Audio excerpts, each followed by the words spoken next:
Hello, and welcome everyone.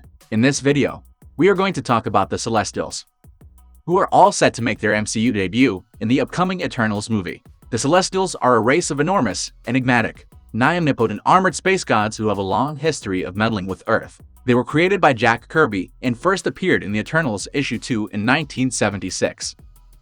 As initially conceived, the Celestials were cosmic scientists, experimenting with the dominant species on young planets for their own mysterious ends. On each planet, they would imbue a small number of creatures with immortality and a share of their cosmic powers, and these would become that planet's Eternals. So that's how Eternals came into existence. But Celestials won't stop there. They take another subset of the population and make their genetic material highly unstable, resulting in rapid mutation rates, and those unfortunate beings would become Deviants. Finally, they subtly altered the DNA of the rest of their test subjects, who would evolve to become humans. So basically, it was the Celestials who created the humans, the Deviants, and the Eternals. So let's take a deep dive into the history and powers of Celestials. But before we get started, don't forget to subscribe and press the bell icon so that you will never miss an upcoming update. And with that out of the way, let's get started with the video.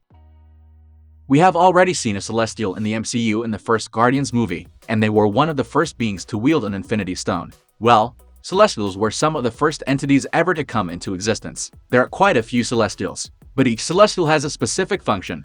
Like Gammon the Gatherer, Hashima the Listener, and Zurin the Tester, they influence the fate of life everywhere through genetic manipulation as well as destruction. At the beginning of the Marvel Universe, there was the first firmament, and nothing else. The first firmament decided to create life, and in doing so, made two types of beings. One group was black and white, and the other was colored. The black and white beings became the aspirants, and the colored beings became the Celestials. The aspirants were obedient to the first firmament, whereas the Celestials wanted autonomy. They would even go off and create life and influence the universe around them.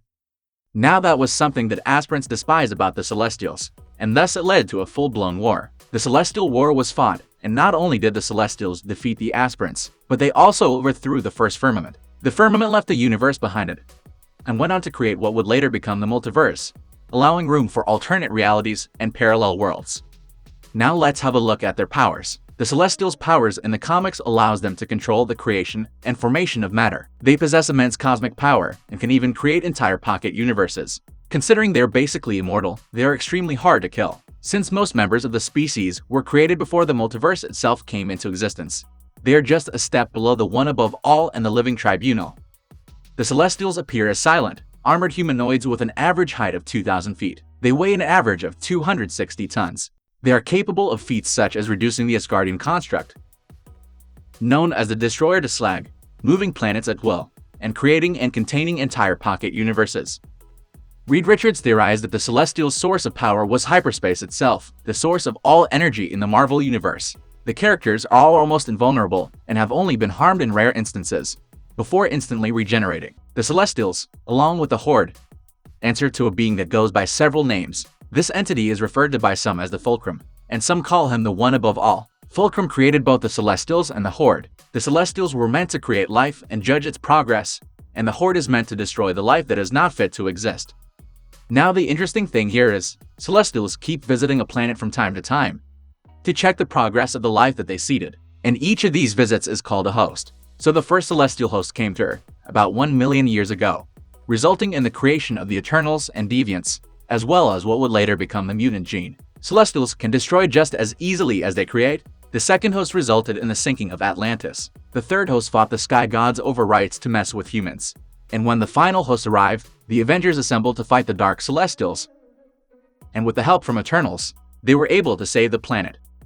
At one point there were literally billions of Celestials in the universe, but the Celestial race was decimated by the aspirants' weapon known as the Godkiller.